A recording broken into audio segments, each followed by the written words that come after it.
As a man you should know how to solve the problems. Explain कर देता हूँ इस चीज़ को। पता है आजकल सब ज़माने में सबसे ज़्यादा किस चीज़ की कमी है? Not loud boys, not emotional wrecks, but a strong reliable capable man.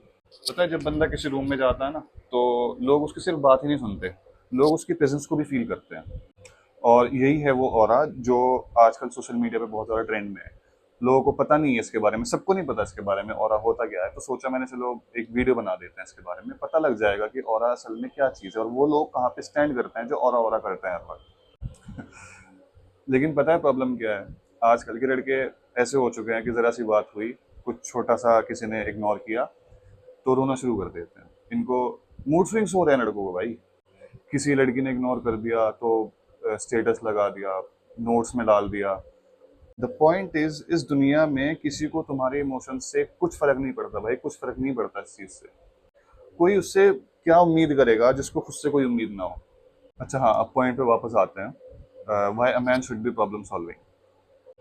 एक रियल मैन, एक मर्द वो होता है जो अपने साथ प्रॉब्लम्स का चाहे थोड़ा ही हो लेकिन सोल्यूशन लेके चलता है हमेशा। चाहे वो फाइनेंस हो, चाहे वो रिलेशनशिप्स हो, चाहे वो जॉब हो, चाहे वो हेल्थ हो, कुछ भी हो। वो पर्टिकुलर बंदा रुकता नहीं है, वो ऑब्जर्व करता है चीज़ों को, उसको सॉल्यूशन की तरह देखता है कि इसका सॉल्यूशन क्या हो सकता है, क्या नहीं हो सकता।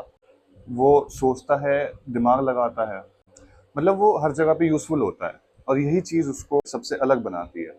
सबसे पहला पॉइंट क्या है कि वो रिएक्टिव नहीं होता, वो हाइपर नहीं होता, वो गुस्सा नहीं करता, छोटी छोटी बात पे ट्रिगर नहीं होता। उसको पता है कि मुझे साइलेंटली ऑब्जर्व करना है चीज़ को और उसके बाद इसका सोल्यूशन निकालना है। और वो ना ही किसी प्रॉब्लम से भागता है। पता है उसका हमेशा एक ही जवाब होता है कि रुक भाई देखता हूँ और शायद इसका भी कुछ सोल्यूशन निकल जाएगा। इस तरह के जवाब देता है वो हमेशा। शायद जैसे हमारे पापा, कभी उनको देखा है कि तुमने वो ओवर रिएक्ट कर रहे हैं किसी चीज पे, या हाइपर हो रहे हैं, ट्रिगर हो रहे हैं, छोटी सी बात तुमने बोल दी तो गुस्सा कर गए, मूड खराब कर लिया? नहीं देखा होगा, क्योंकि वो लोग हमेशा सॉल्यूशन ओरिएंटेड सोचते हैं। और शायद इसीलिए पूरा घर उनके ऊपर डिपेंड करता है, उन्हीं के ऊपर रिलाई करता है। आजकल के लड़कों की बात करें तो रील्स देख के मोटिवेट हो रहे हैं। दो लोगों ने इग्नोर कर दिया तो इनसिक्योर हो गए।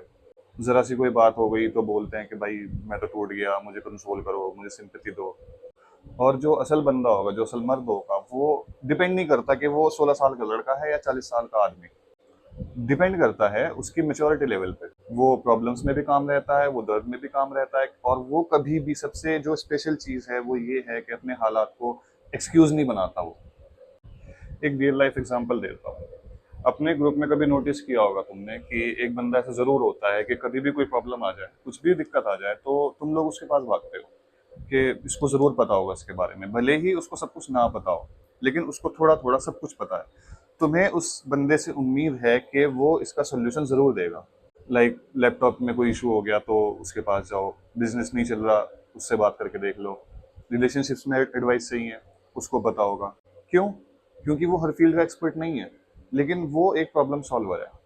और उसका जो प्रेजेंस है वही कॉन्फिडेंस देता है। And may be this is the difference between a man and a boy. किसी लड़के के पास लेके चले जाओ, वो अपना ही रोना शुरू कर देगा पहले कि यार लैपटॉप तो मेरा भी खराब हुआ था और मुझे तो पता ही नहीं था, मुझे ये था, मुझे वो था, 100 बहाने बना देगा वो। पता है ये लोग ना शो ऑफ ज्यादा करते हैं अपने ब्रेकडाउन्स का। कभी स्टोरी पे, कभी पोस्ट पे, कभी नोट्स पे, इन चीजों में लगे रहते हैं बस, कि मुझे थोड़ी सी सिंपैथी मिल जाए, मुझे थोड़ा सा कोई कंसोल कर दे। मैं इन लोगों से एक बात कहना चाहता हूँ कि भाई, लोग तुम्हें जितने भी है ना, तुम्हारे जितने फॉलोअर्स हैं, वो भले ही तुम्हें मैसेज में रिप्लाई करके बोल दें कि भाई तू स्ट्रांग रहे, मैं तुम्हारे साथ हूँ, और ये सब चीजें, इस तरह की जितनी भी कंसोलेशन वाली चीजें हैं, ये सब कुछ बोल देगा वो तुम्हें। लेकिन तुम्हारे पीछे बोलेगा, अपने दोस्तों के साथ जाके बोलेगा कि भाई इसका रोना फिर से चालू है, ये फिर से रोना शुरू कर दिया इसने, इसका फिर से इमोशनल ब्रेकडाउन हो गया, ये फिर लड़कियों की तरह रोना शुरू कर रहा है। और एक और चीज़ है कि ये जो तुम्हारा ऑरा है ना, ये सिर्फ दोस्तों में या ऑफिस के बीच में नहीं बनता, ये तुम्हारे घर में भी टेस्ट होता है। अब तुम्हारे घर में तुम्हारी बीवी है, तुम्हारी गर्लफ्रेंड है, जो भी कुछ है, या तुम्हारी माँ है, ये सब भी इस पार्ट में आते हैं। जब वो अपने इमोशनल लो में होती है ना, वो तुम्हारे अंदर एक सोल्यूशन ढूंढती है। लेकिन अगर तुमने उस वक्त पे ये बोल दिया कि यार मुझे ये नहीं समझ में आ रहा और मुझसे मत पूछो, और जाके किसी और से पता करो, तुम्हारा तो रोज का है, वहां पे तुम अपनी रिस्पेक्ट खो देते हो। तुम खुद उनके लिए प्रॉब्लम बन जाते हो भाई। पहले ही वो प्रॉब्लम्स में है और तुम एक और प्रॉब्लम उनके लिए खड़ी हो जाते हो। यार औरतें जो होती है ना भाई, गर्लफ्रेंड हो, माँ हो, बीवी हो, कोई भी हो, ये लोग ऑलरेडी इमोशनल होती हैं, नेचुरली इमोशनल होती हैं। उनके मूड स्विंग्स में, उनके लोज में उनको उनके ऊपर चिल्लाया नहीं जाता, उनको कंसोल किया जाता है, उनको पैम्पर किया जाता है, उनको बताया जाता है कि तुम्हें परेशान नहीं होना, मैं यहाँ पे हूँ। उल्टा ये नहीं बोलना होता कि भाई तेरा तो रोज का है, जब देखो रोना चालू रहता है तेरा। दिमाग को शांत रखना सीखो यार। प्रॉब्लम्स किसकी लाइफ में नहीं है? कौन ऐसा है 8 बिलियन लोगों में कि उसके पास प्रॉब्लम ना हो? पुराने जमाने में जो मर्द थे वो शिकार पे जाया करते थे, ठीक है, और वो जंग पे जाया करते थे। कभी सुना है तुमने, कभी किसी का नाम सुनाओ कि चंगेज खान था या अलेक्जेंडर द ग्रेट था, कि भाई वो बीच जंग में वापस आ गए? क्यों? क्योंकि इमोशनल ब्रेकडाउन हो गया और इमोशनल हो गए थे और जो है मूड स्विंग्स हो गए थे, तो वापस आ गए अपने घर पे। कभी सुना होगा? नहीं सुना होगा।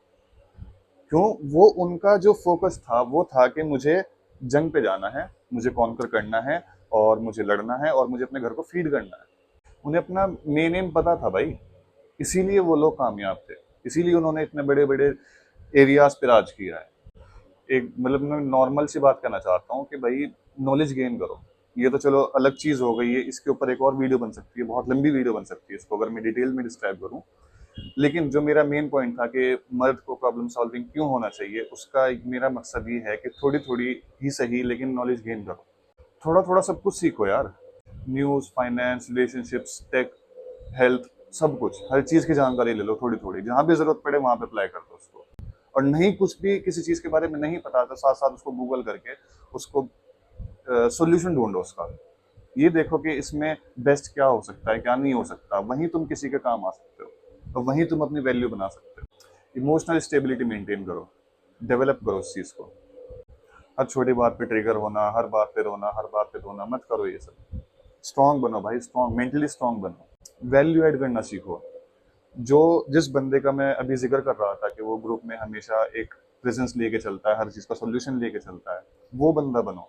तुम किसी के पास मत जाओ, वो तुम्हारे पास आए, जितने भी तुम्हारे ग्रुप में दोस्त हैं तुम्हारे या जो भी है। और एक सिंपल सी बात याद रखो कि मर्द वो नहीं है जिसकी आवाज तेज हो। मर्द वो है जिसका फोकस ऑन पॉइंट हो, विजन क्लियर हो और दिमाग ठंडा हो। और ऐसे ही मर्द को, ऐसे ही आदमी को सब लोग फॉलो करते हैं।